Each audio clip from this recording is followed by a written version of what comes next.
everyone, welcome back to ECU Team channel, and behind me is a Hyundai Equus, and today I'm gonna show you which fuses to check because guys, even after you replace your computer, please make sure that you check your fuses. I've been saying it a lot and looks like I need to make a video about it.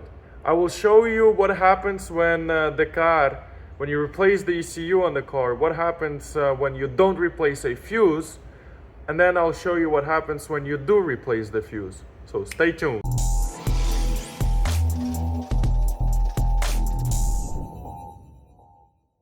As you can see, this is the car. This is Hyundai Equus. This is a 5.0. It already got a replaced ECM by ECU team. I'll leave the link down below in case if you're looking for a computer as well. So I'll start off with the connectors. These connectors, it got three connectors, right? The Hyundai and Genesis owners, they know that the ECU is connected with the TCM by a bracket. Now, if we look closely, we can see that the TCM is located on top, which is this one right here. ECM is right down below. The ECM is right down below.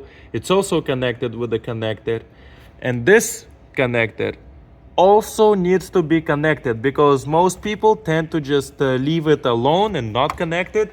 That's not good. So step one, make sure that the connectors that you use is connected properly to the module that it needs to be connected. So for example, both of these connectors are exactly the same.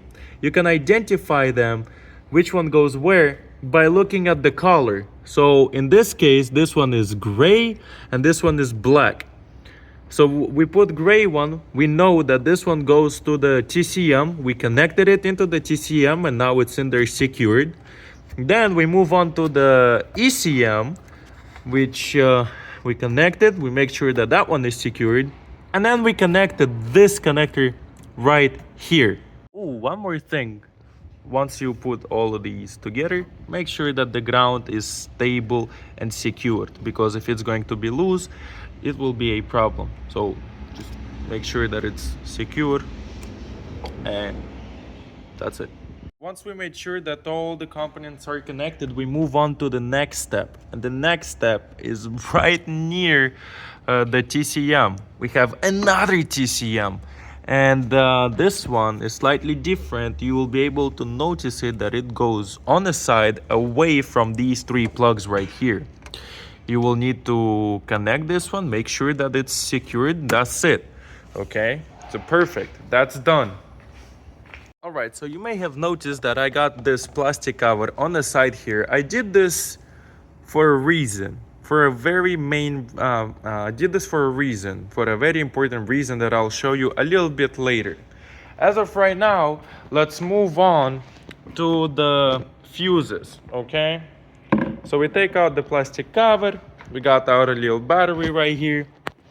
Now, I want you to go over each one of these fuses. Now, I worked on so many cars like this that I just know by heart which fuses are these, okay? So, fuse number one, what we need to replace? We need to replace this fuse right here. So, third red, third 10 ampere. Hook it up and you take it out. Third one, okay? It looks like this. These fuses are always blown, as you can see right now in this example right here. They're always blown. That's bad. It shouldn't be like that, you know? So we'll replace this fuse. I'll put it right here for now. Hey, 1 second. Weekends. There you go. So we'll replace this fuse, and we will also need to replace this fuse right here. Boom, just like that. We'll take a look into it and see. This may not be blown or it may be blown. So let me take a look. Let me take a little closer look. Oh wow, who'd have thought? It's blown. Okay, so these two fuses, guys, it is so important that you replace them, because even after the ECM replacement is done, if you have these two fuses that are blown, the car will still not start. That's bad, you know. So let me go ahead, I'll get some new fuses. Okay, now that we took out these two fuses that are obviously blown, it's time that we use spare fuses. We got some spare fuses right there. So let's grab it. One out. Let's put one in. Look, just like that. Yeah. Now, before I'll put another fuse in, let me show you what happens when you don't replace a fuse, when you think you do replace a fuse. So give me 1 second, let me pick this one up. Oh, there you go. I'll put it right there. Put it right there, back in its place. So, let's just say that we replaced the computer and we checked all the fuses out. Yeah, now it's time to start the car. Let me see. I just want to make sure that I got the keys. I got the keys right here, right? So we sit inside the car. Oh, I replaced my computer. I know how it's working. You know, now it should start. And you press on the button, guess what? And none is not happening. Okay? This is how you know that the problem is in the fuses, you guys. It's not enough just to replace the computer. You also gotta replace the fuses. I thought that it's pretty self-explanatory. Apparently not. So, you know, let's go. Let's go back.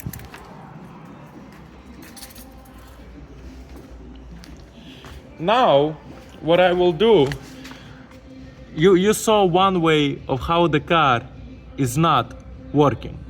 Yeah? So now, let's do the following. I'll take this bad boy out. We'll put a brand new one in there. 1 second. Just like that. Boom.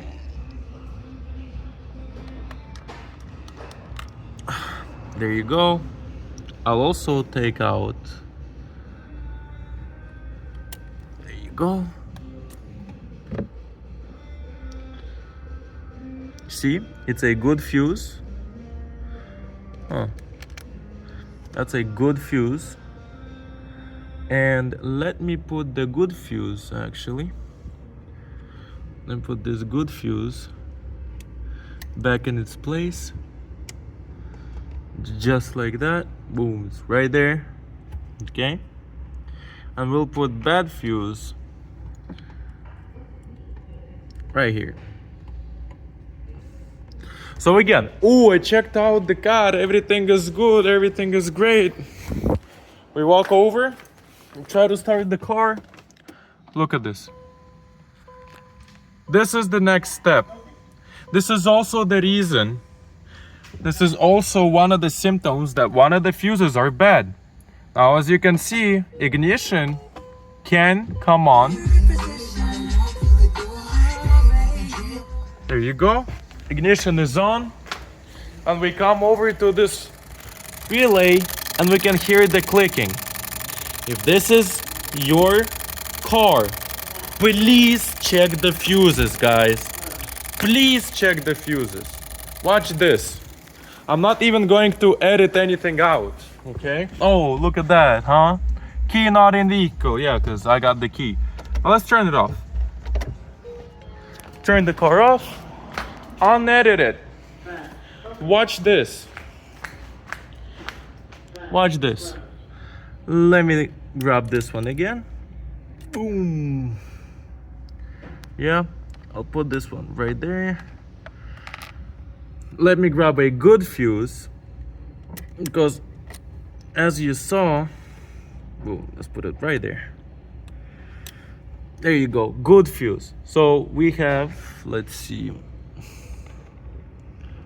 we have a good fuse and a good fuse. Now all the fuses are good. I'm not doing any editing. Watch this. Let me just put this one back in there, just like that. Now watch this. We come back into the car, we start it, and now watch. Car started. The car started. Guys, please check your fuses after you replace these ECMs. It doesn't matter if it's a Hyundai Equus, it doesn't matter if it's a Hyundai Genesis, it doesn't matter if it's a Genesis G80, Genesis G90. You always, after you replace the computer, you always gotta change the fuses. Now I was able to show you which fuses are broken, and by replacing them, you know, car starts right away. When you don't replace them, car either doesn't work at all, or you hear that clicking noise, and guess what, car still doesn't work. But once you replace all the fuses in there, car started right up. Okay, and of course with our new computer that's inside of there. The whole point of this video was to show you and to prove you that only replacing the computer is not enough, because once the computer goes bad, so does the fuses. So in case if this video was helpful, thank you very much for watching. My name is Edward, and I'll see you in the next one. Bye.